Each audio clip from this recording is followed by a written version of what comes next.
Фазный провод отключен. Электричества во всем доме нету. Тестер у нас стоит в режиме определения сопротивления на 2000 Ом. И второй клеммой мы касаемся земли. Нам показывает 0.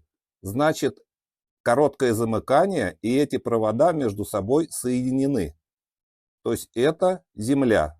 Если мы в 0, показывает единицу, в фазу, показывает единицу, на заземлении показывает 0. Значит, там у нас земля.